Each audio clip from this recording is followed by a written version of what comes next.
Arsenal 1, Everton 0. Oh my God, guys. That was a tough watch. I'm not going to lie. One of the worst games in terms of excitement I've ever seen. But do you think I care? Absolutely not. We do not care. We don't care. Top of the league, 3 points, clean sheet, away at Everton. It's never easy going to Everton. We know this from our past. But big 3 points, big result, top at Christmas. You love to see it, guys. Now, with today's game, I did think it was going to be a tough one, man. We know our record at Everton is really poor. I mean, over the last few years, we've literally struggled to win there. I know we won there. I think it was 2 seasons ago. We obviously, was it drew there last season? I believe. We drew so many games last year. I don't even want to think about that. But we haven't been great in Everton over the last few years. So it was a big win. Now, obviously, today's game, I'm not going to lie, in terms of quality, we should have put this game to bed, man. I can't believe this was 1-0. I get everyone from the outside who didn't watch the game is going to be like, nah, Arsenal 1-0. These guys are so lucky. And yeah, there was a lack of quality, I'd say, in our attack today. But we were also unlucky. I mean, that Trossard post effort could have easily gone in and would have been 2-0 game over. But I want to big up one man in particular today. Two, actually. Two players. If I want to do the four, maybe I could big up 4 players from today. But especially these two. Bukayo Saka and Declan Rice.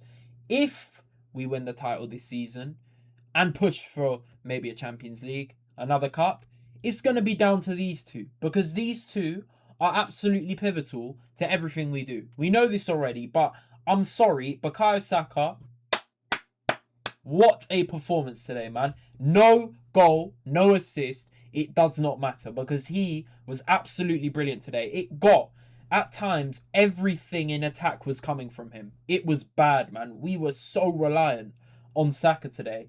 Down that right-hand side, he was causing havoc, man. He was creating chances. He was nearly scoring.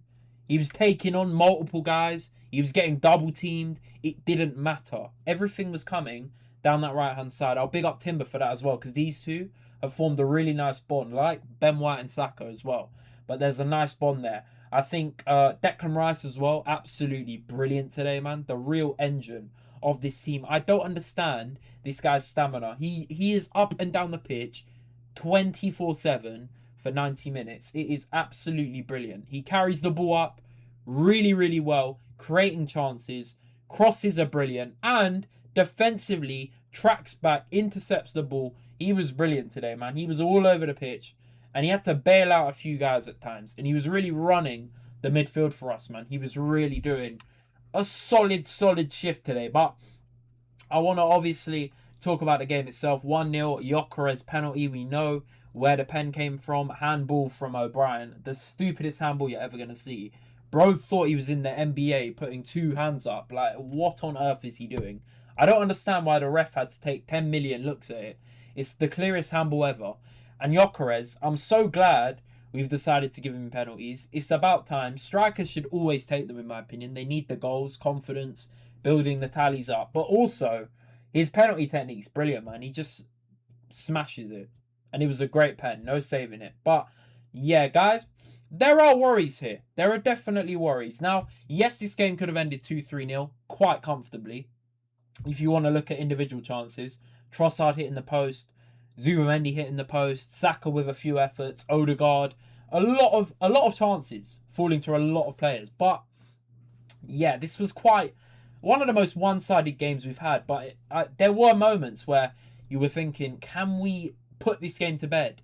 Because Everton had a few bits of momentum here and there, but 1.81 XG created, 2 big chances, and 13 shots on goal. That's where you look at the stats and you're like, okay, we absolutely battered them in terms of shots, but did we really threaten them enough? Not really. I mean, Pickford didn't really have to make a save, which is saying something. He didn't really have to make a save. A lot of the shots were just blocked or wide. It wasn't great, and we were very over-reliant on Saka in terms of chance creation. But yeah, GYOKERES obviously stuck away the pen, but apart from that, didn't really have many moments. I think he could have got a penalty for the push in the back. I know it's kind of a At the time, I was like, is it a bit soft? But he did actually get a nudge in the back when he tries to go for the header from Timber. If he stays on his feet, he's got an open goal, heads it in. But maybe they get across, head it out. But that could have been a brace for him. And that could have been a penalty quite easily. But you could say the same for Saliba, who at times got a bit rattled in terms of Beto and Barry. They weren't good at all, really. But they did physically match him at times and rattled him a little bit. He needs Gabriel back, in my opinion. Not because Saliba's not good enough by himself. But I think with Saliba coming back from injury, I think he doesn't look 100% in terms of performance. So we need to obviously get his consistency back up. And hopefully he can get back to the levels. But yeah, there were moments. And there was a moment where he did kick Barry in the foot. I think Barry went down really softly. That maybe led to the ref not giving the pen. But I was very worried that could have been a penalty. That could have been a pen, guys. You've seen them given. But it wasn't to be. And yeah, today we got the win. We got the win eventually. Comfortably, would you say? I don't know, man. There were times where Everton had a few bits of momentum. But yeah, in terms of their chance creation, it was non-existent. We really created a lot more. But it was down to Saka. It wasn't the best watch. It really wasn't. Zubamendi was poor today. I thought his passing was off. Trossard didn't really impact the game as much as I liked. Odegaard as well. I know he's coming back, but I need to see Martin Odegaard stepping it up a bit. He had some nice passes here and there, but there are a few moments where the pass was off to GYOKERES and other players. It was just a bit off. Wasn't taking shots when he could have. I don't know, man. I'm not too sure. And Capia did a solid job. Devereux didn't have much to do. And Calafiori and Timber were up and down. Timber was very good, as always. What a player he is. But yeah, man, it was a bit disappointing, man. I'm really not enjoying watching us in terms of killing games off because we can't do it. It's really hard to watch. You're thinking, oh my god, we're going to kill the game off now. And we just don't do it. Now, with GYOKERES, guys, I'm going to be honest.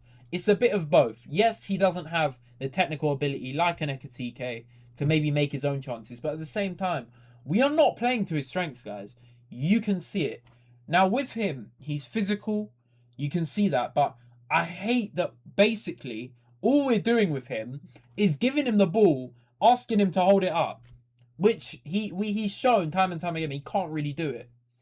Against these big physical defenders, it's not his thing. He's got pace, guys.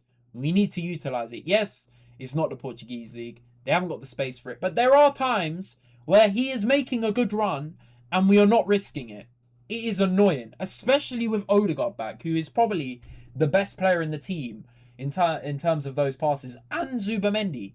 Line-breaking passes. I don't understand it, man. Can we not just work towards his strengths? We've spent big money on a striker.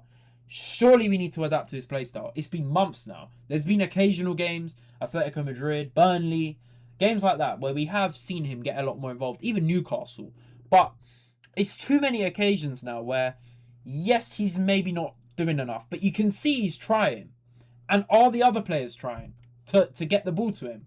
I'm not too sure, man. You see him making runs, they're not passing him the ball. Is that a training problem? Is it a tactic problem?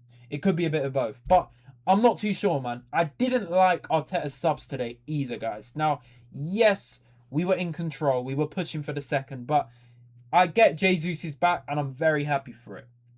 He offers something different where I think in certain games he could be of use more than GYOKERES. That's why it's great to have two completely different strikers. But I didn't think the sub was necessary. Yes, GYOKERES didn't have the best game in terms of getting involved. But if you want to build up confidence, yes, a penalty goal is good for that. But give him more time on the pitch. Hooking him in 65 minutes is not a great look. But maybe he's planning to start him for Palace. But with Palace, I'd like to see a bit of rotation, man. Ethan Manieri cannot get a game at the moment to save his life. He can't even get on the pitch. Crazy. Good news is we had a lot of players that didn't come on. Eze, Madueke, Ethan, Norgard, Skelly all didn't appear, which is making me think they'll start against Palace with Kepa as well. I hope they do. Maybe not all of them, but some of them, because Palace have looked a bit shaky at times and their depth is really, really bad. Like they got battered by Leeds today. And in the Conference League, they bottled a game as well. So I'd like to see a bit of rotation for that. But yeah, man, I think we could have used maybe bringing on Eze for Trossard. Eze and Gyökeres, we've seen it in the games, limited amount of times they've played together. There is a real bit of chemistry there. Even Madueke. I think Madueke, Eze and Gyökeres together is a lovely trio, if you want to call it. It's a really nice link up. So could we see that?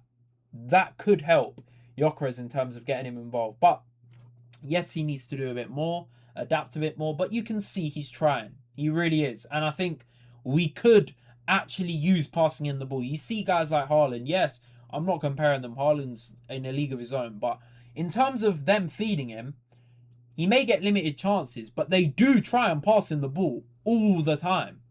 All the time. They're crossing it in. They're giving it to him. Long balls. Through balls. We don't do that. We do not do that, man. It's really annoying. It is really annoying. But that is not obviously the main thing. The main thing is we got the 3 points, guys. And I'm absolutely buzzing with that because we go back to the top of the league. 2 points ahead of City, ahead of Brighton next week. We got Palace midweek as well in the Cup. We need to win that. And if we win that, we play Chelsea in the semis. So that's a must win. So I'm thinking he may make some rotations. I hope he does. But at the same time, you maybe want to keep Saliba in there. Timber. Start Skelly maybe. Ethan, I'd love him to start, but I don't see it happening. Noni maybe. Bench Saka, put Noni in there and Eze start. I'd love to see it. But we'll have to wait and see, guys. Let me know what you thought of this game, though. Because it was a really weird one. I watched the highlights back as well. And apart from a few spells, Everton didn't really do anything in this game. It was a pretty poor quality game, man. Really poor. But Saka, I want to big him up. Declan Rice, I want to big him up as well. Timber as well. And Hincapié, Saliba, Raya did their thing. They did their thing. I think Hincapié was actually really impressive today. Arguably better than Saliba, if you want to look at it. But Odegaard, I don't know, man. It's not looking like an Odegaard that's influencing games at the moment. Yes, he's just come back from injury, so I'm going to give him a bit of time to get some minutes in. But yeah, the creativity-wise, I don't know, man. I think the way we're using him maybe isn't to his strengths, but it may be tactics. Let me know what you guys thought of this game down below. Make sure you hit the like, subscribe if you're new. But it's been Jay Zeno's Ball, and I'm out. Peace out, guys. Take care.